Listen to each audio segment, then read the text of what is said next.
बोलो गुरुदेव भगवान की जय। प्यारे कृष्ण कन्हैया लाल की जय। कठोपनिषद, 2 उपनिषद अभी तक पूरे हो चुके हैं, ईशावास्योपनिषद और केनोपनिषद। आज है कठोपनिषद। ओम तत्सद ब्रह्मणे नमः। मंत्रार्थ, शांकर भाष्य और भाष्यार्थ सहित। यस्मिन् सर्वं यतः सर्वं यः सर्वदृक् तथा सर्वभावपदातीतं स्वात्मानं तम् स्मराम्यहम्। शांति पाठ। ओम सहनाववतु सहनो भुनक्तु सह वीर्यं करवावहै तेजस्वी नावधीतमस्तु मा विद्विषावहै। ओम शांति शांति शांति। वह परमात्मा हम आचार्य और शिष्य दोनों की साथ साथ रक्षा करें, हम दोनों का साथ साथ पालन करें, हम साथ साथ विद्या संबंधी सामर्थ्य प्राप्त करें, हम दोनों का पढ़ा हुआ तेजस्वी हो, हम द्वेष ना करें, त्रिविध ताप की शांति हो। संबंध भाष्य। ओम ब्रह्म विद्या के आचार्य सूर्यपुत्र भगवान यम और नचिकेता को नमस्कार है।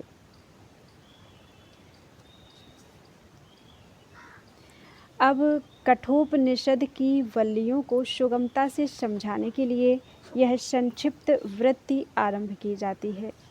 विसरण अर्थात नाश, गति और अवसादन अर्थात शिथिल करना, इन 3 अर्थों वाली तथा उप और नी उपसर्ग पूर्वक एवं क्विप प्रत्ययांत शद धातु का उपनिषद यह रूप बनता है। उप नी क्विप शद।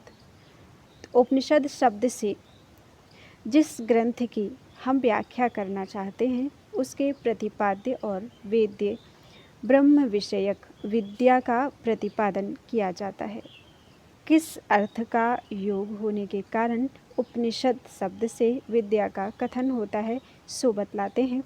जो मोक्षकामी पुरुष लौकिक और पारलौकिक विषयों से विरक्त होकर उपनिषद शब्द की वाच्य तथा आगे कहे जाने वाले लक्षणों से युक्त विद्या के समीप जाकर अर्थात उसे प्राप्त कर उसी की निष्ठा से निश्चय पूर्वक उसका परिशीलन करते हैं, उनके अविद्या आदि संसार के बीज का विसरण हिंसन अर्थात विनाश करने के कारण इस अर्थ के योग से ही उपनिषद शब्द से वह विद्या कही जाती है।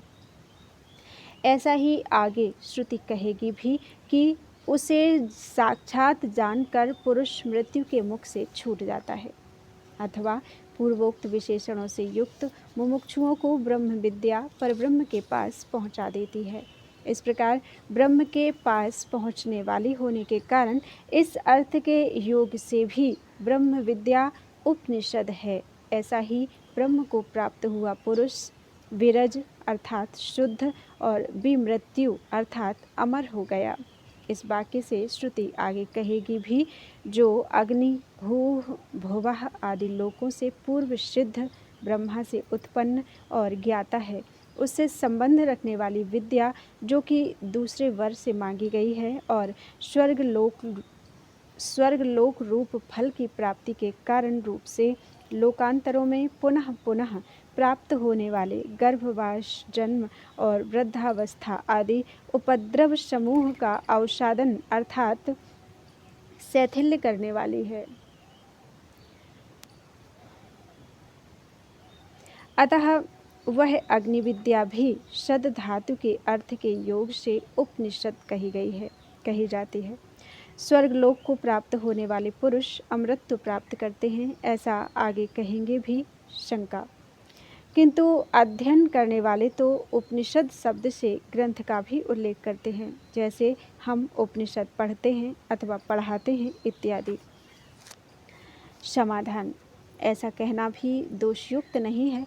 संसार के हेतुभूत अविद्या आदि के विसरण आदि जो कि श्रद्धातु के अर्थ हैं, ग्रंथ मात्र में तो संभव नहीं है, किंतु विद्या में संभव हो सकते हैं। ग्रंथ भी विद्या के ही लिए है, इसलिए वह भी उस शब्द से कहा जा सकता है, जैसे आयु वृद्धि में उपयोगी होने के कारण घृत आयु ही है, ऐसा कहा जाता है। इसलिए उपनिषद शब्द विद्या में मुख्य वृत्ति से प्रयुक्त होता है तथा ग्रंथ में गौड़ी वृत्ति से। इस प्रकार उपनिषद शब्द का निर्वचन करने से ही विद्या का विशिष्ट अधिकारी बतला दिया गया तथा विद्या का प्रत्यगात्म स्वरूप परब्रह्म रूप विशिष्ट विषय भी कह दिया। इसी प्रकार इस उपनिषद का संसार की आत्यंतिक निवृत्ति और ब्रह्म प्राप्ति रूप प्रयोजन तथा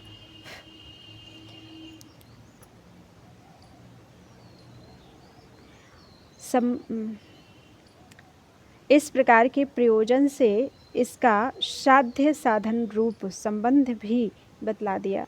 अतः उपर्युक्त अधिकारी विषय प्रयोजन और संबंध वाली विद्या को करामलकवत प्रकाशित करने वाली होने से ये कठोपनिषद की बल्लियाँ विशिष्ट अधिकारी विषय प्रयोजन और संबंध वाली हैं, सो हम उनकी यथामति व्याख्या करते हैं। बोलो वृंदावन बिहारी लाल की जय, गुरुदेव भगवान की जय। प्रथमो अध्याय, प्रथमा वल्ली, वाजश्रवस का दान। ओम उषन्ह वै वाजश्रवसः सर्ववेदशं ददौ तस्य नचिकेतानां पुत्र आश। प्रसिद्ध है कि यज्ञ फल के इच्छुक वाजश्रवा के पुत्र ने विश्वजित यज्ञ में अपना सारा धन दे दिया। उसका नचिकेता नामक एक प्रसिद्ध पुत्र था। यहाँ जो आख्यायिका है वह विद्या की स्तुति के लिए है। उषन अर्थात कामना वाला, हा और वही ये निपात पहले बीते हुए वृत्तांत को स्मरण कराने के लिए हैं। वाज अन्न को कहते हैं। उसके दानादि के कारण जिसका श्रव यानी यश हो उसे वाजश्रवा कहते हैं, अथवा रूढ़ि से भी यह उसका नाम हो सकता है। उस वाजश्रवा के पुत्र वाजश्रवस ने, जिसमें सर्वस्व समर्पण किया जाता है, उस विश्वजित यज्ञ द्वारा उसके फल की इच्छा से यजन किया। उस यज्ञ में उसने सर्ववेदश यानी अपना सारा धन दे डाला। कहते हैं उस यजमान का नचिकेता नामक एक पुत्र था। दूसरी आख्यायिका है। तंह कुमारं संतं दक्षिणासु नीयमानासु श्रद्धा विवेश सोमन्यत।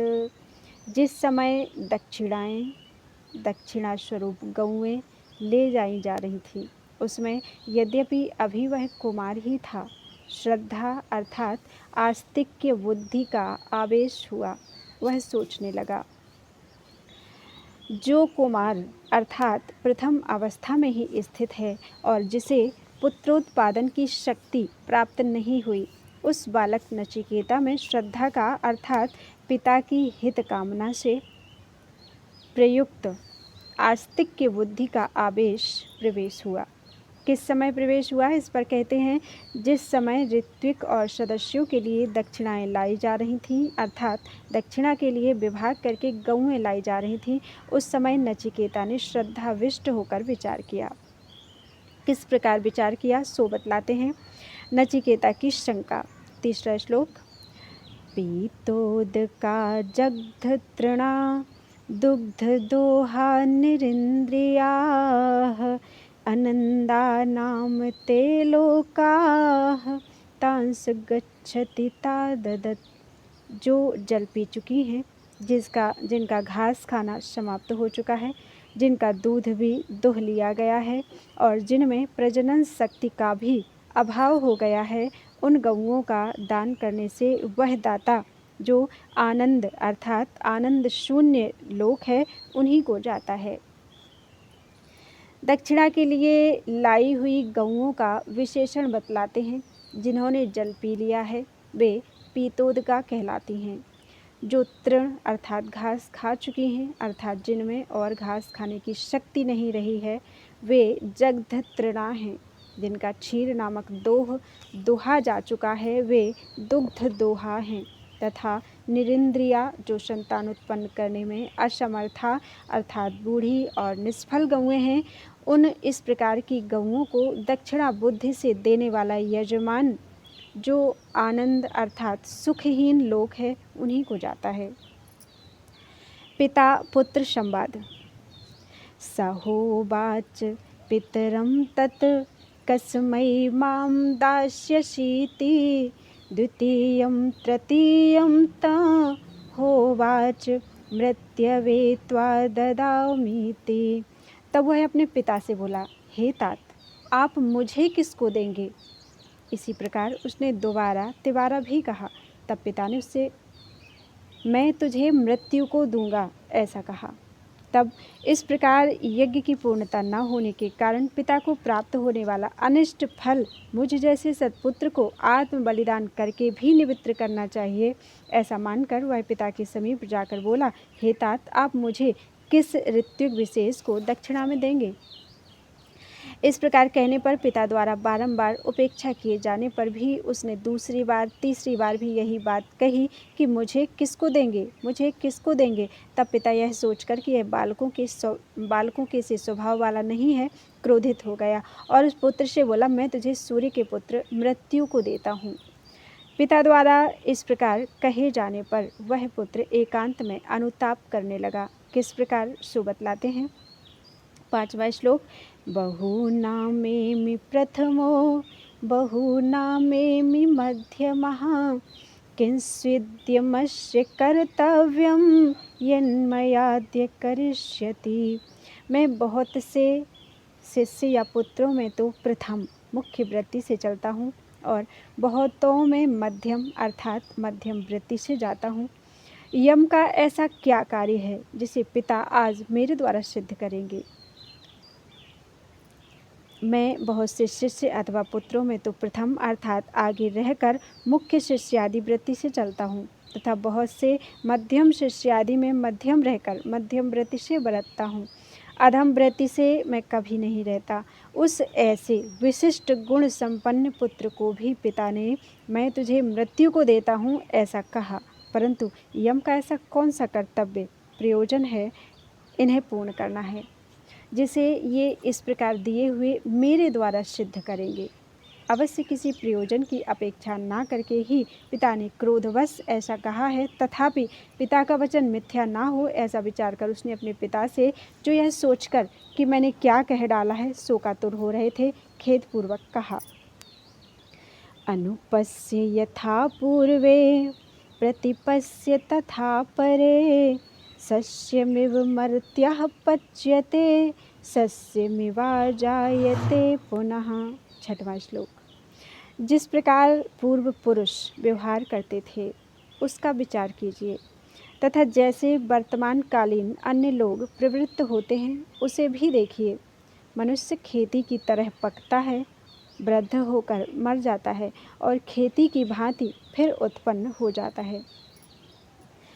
आपके पिता पितामह आदि पुरुष अनुक्रम से जिस प्रकार आचरण करते आए हैं उसकी आलोचना कीजिए, उस पर दृष्टि डालिए। उन्हें देखकर आपको उन्हीं के आचरणों का पालन करना चाहिए तथा वर्तमान कालीन जो दूसरे साधु लोग आचरण करते हैं उनकी भी आलोचना कीजिए।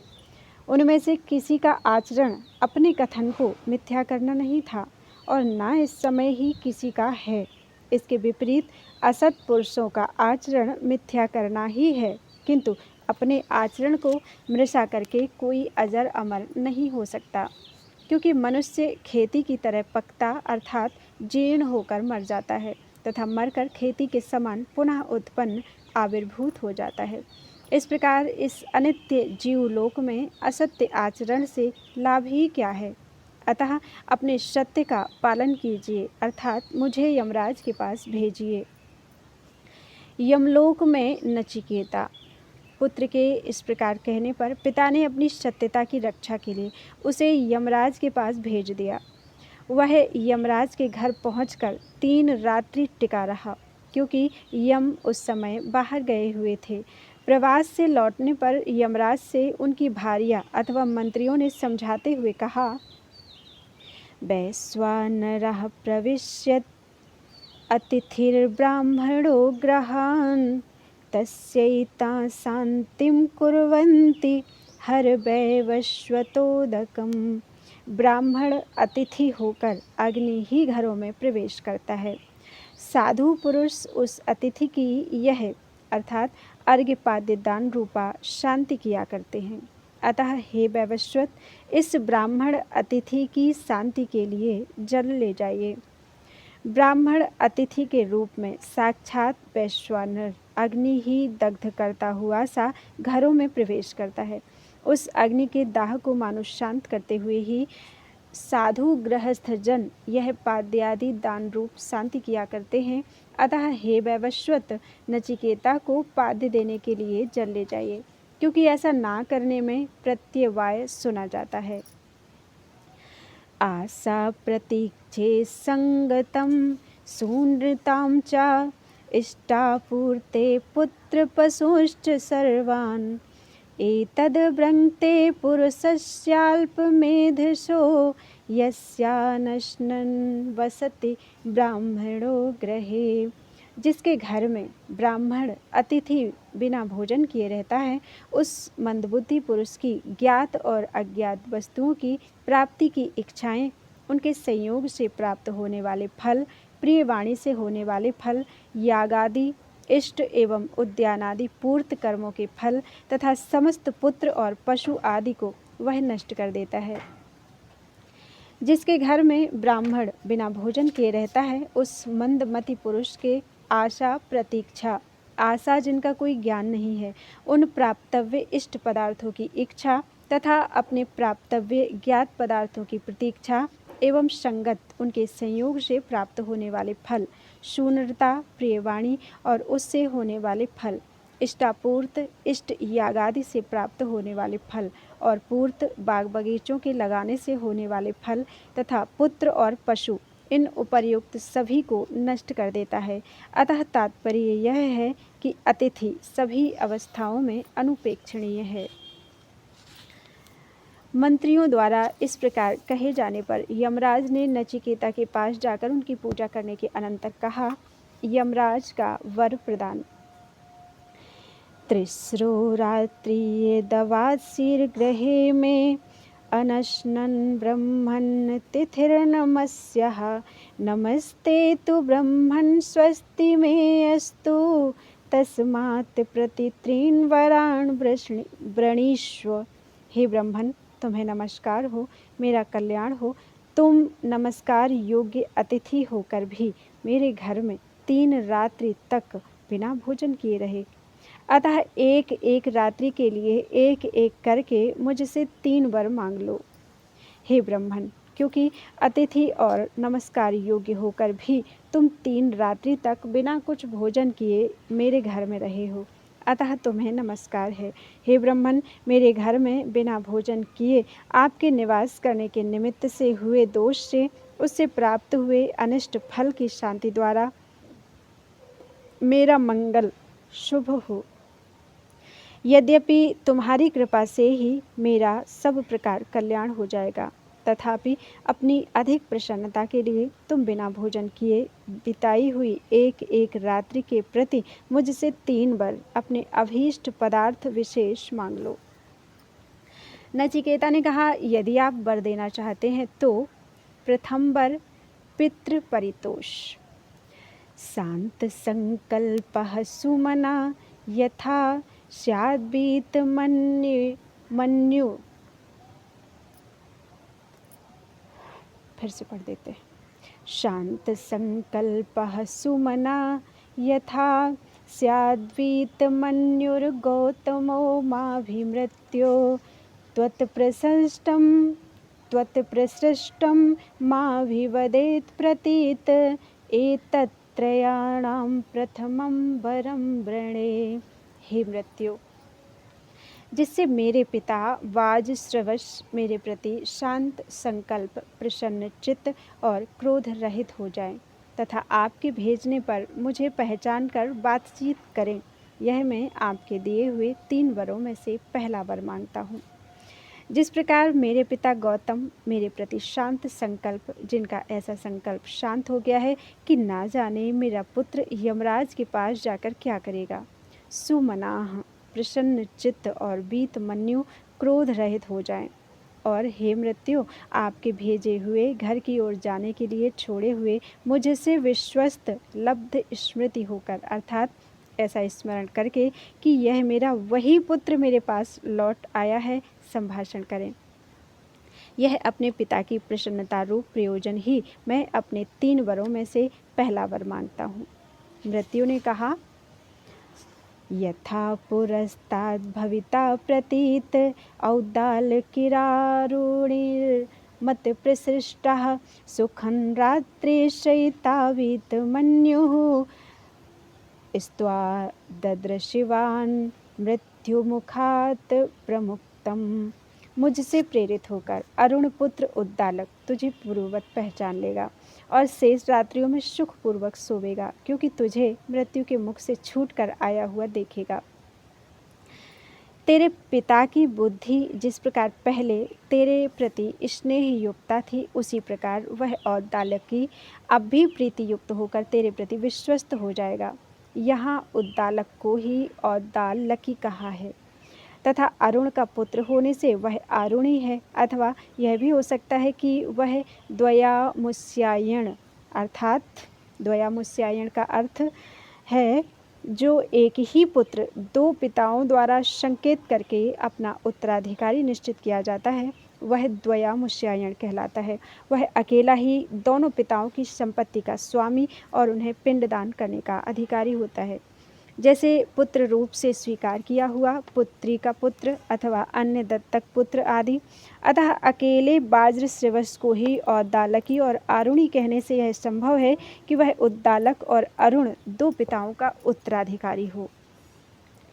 मत प्रशिष्टः अर्थात मुझसे आज्ञप्त होकर वह शेष रात्रियों में भी सुखपूर्वक यानी प्रसन्न चित्त से शयन करेगा तथा यह सोचकर वीतमन्यु क्रोधहीन हो जाएगा कि तुझ पुत्र को मृत्यु के मुख से अर्थात मृत्यु के अधिकार से मुक्त हुआ देखा है।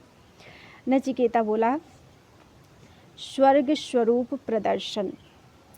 स्वर्गे लोके न भयं किंच नास्ति न तत्र त्वं न जर्या बिभेति उभे तीर्थवासनाया पिपासे शोकातिगो मोदते स्वर्गलोके। हे मृत्युदेव, स्वर्गलोक में कुछ भी भय नहीं है, वहाँ आपका भी वश नहीं चलता, वहाँ कोई वृद्धावस्था से भी नहीं डरता। स्वर्गलोक में पुरुष भूख प्यास दोनों को पार करके शोक से ऊपर उठकर आनंदित होता है। स्वर्गलोक में रोग आदि के कारण होने वाला भय तनिक भी नहीं है। हे मृत्यु, वहाँ आपकी भी सहसा दाल नहीं गलती, अतः इस लोक के समान वहाँ वृद्धावस्था से युक्त होकर कोई पुरुष आपसे कहीं नहीं डरता, बल्कि पुरुष भूख प्यास दोनों को पार करके जो शोक को अतिक्रमण कर जाए, ऐसा शोकातीत होकर मानसिक दुख से छुटकारा पाकर उस दिव्य स्वर्गलोक में आनंदित होता है। द्वितीय वर। स्वर्ग साधनभूत अग्निविद्या।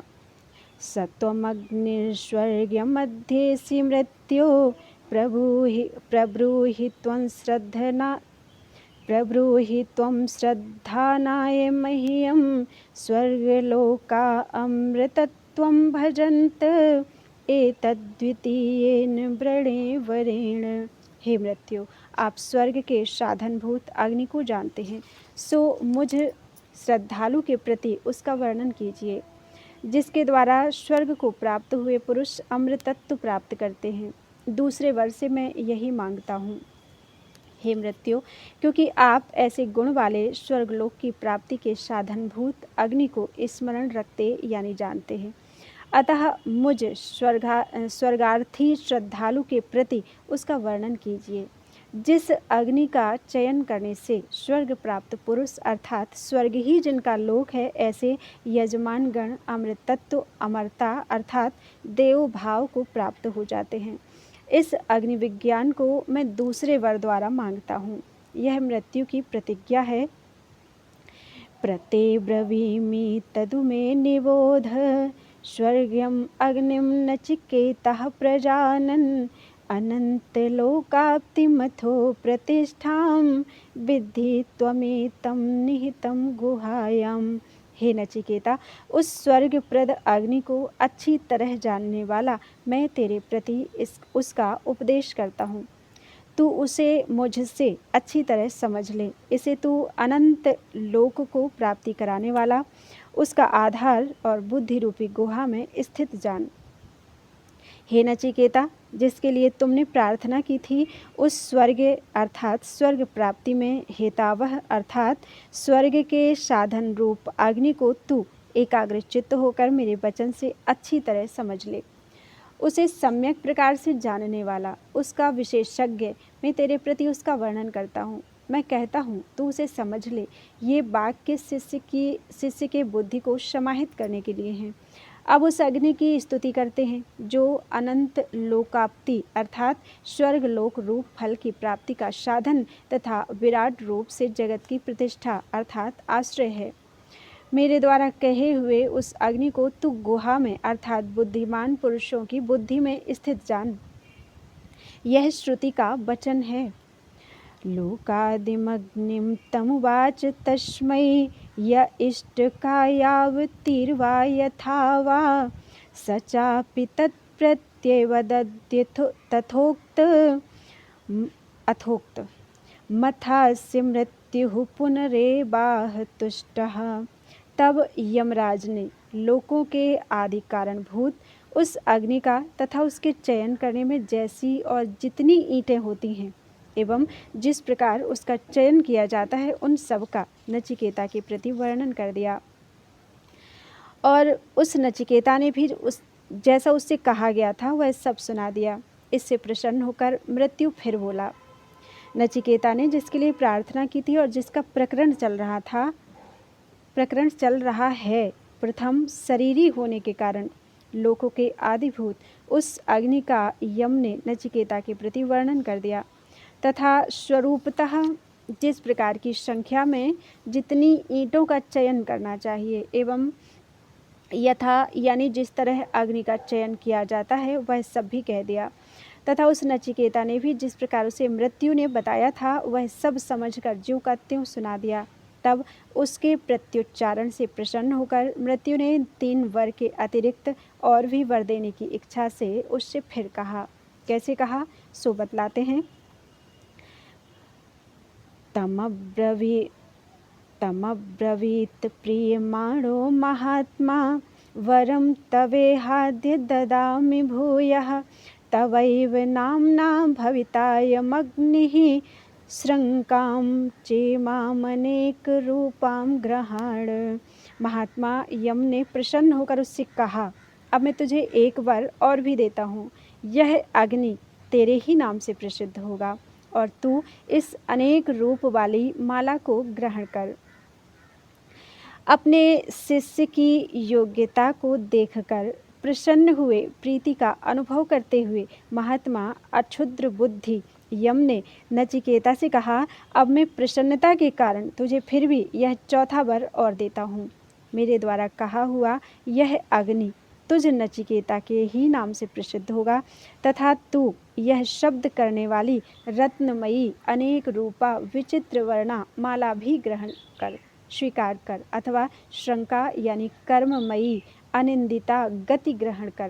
तात्पर्य यह है कि इसके सिवा अनेक फल का कारण होने से तू मुझसे कर्म विज्ञान को और भी स्वीकार कर।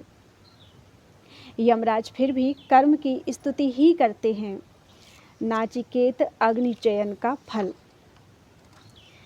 त्रिणाचिकेतस्त्रिभिरेत्य संधिं त्रिकर्म कृतरति जन्म मृत्यु ब्रह्मजज्ञं देवमीड्यं विदित्वा निचाये मां शान्तिमत्यन्तमेति।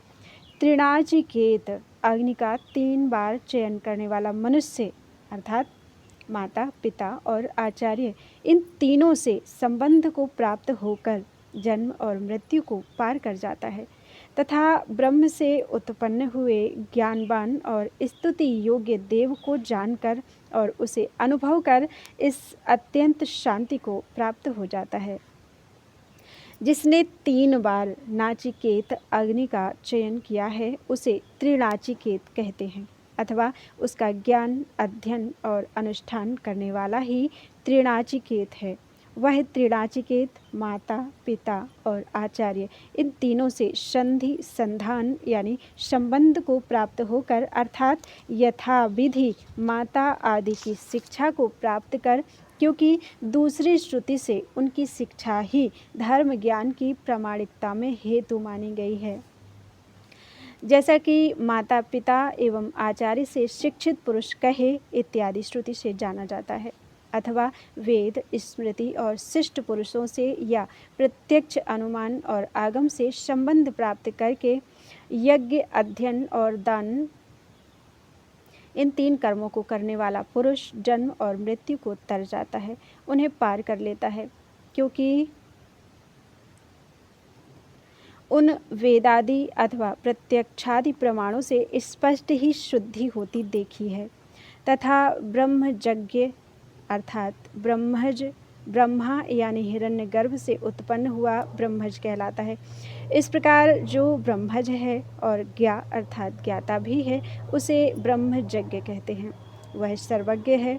उस देव को जो द्योतन आदि के कारण देव कहलाता है और ज्ञानादि गुणवान होने से ईड्य स्तुति योग्य है, उसे शास्त्र से जानकर और निश्चय अर्थात आत्मभाव से देखकर अपनी बुद्धि से प्रत्यक्ष होने वाली इस आत्यंतिक शांति उपरति को प्राप्त हो जाता है अर्थात ज्ञान और कर्म के समुच्चय का अनुष्ठान करने से वैराज पद को प्राप्त कर लेता है। बोलो वृंदावन बिहारी लाल की जय। आज 17 श्लोक हो गए हैं कठोपनिषद के अध्याय 1 बल्ली 1 के। बोलो वृंदावन बिहारी लाल की जय। त्वदीयं वस्तु गोविंदम तुभ्यमेव समर्पितम्।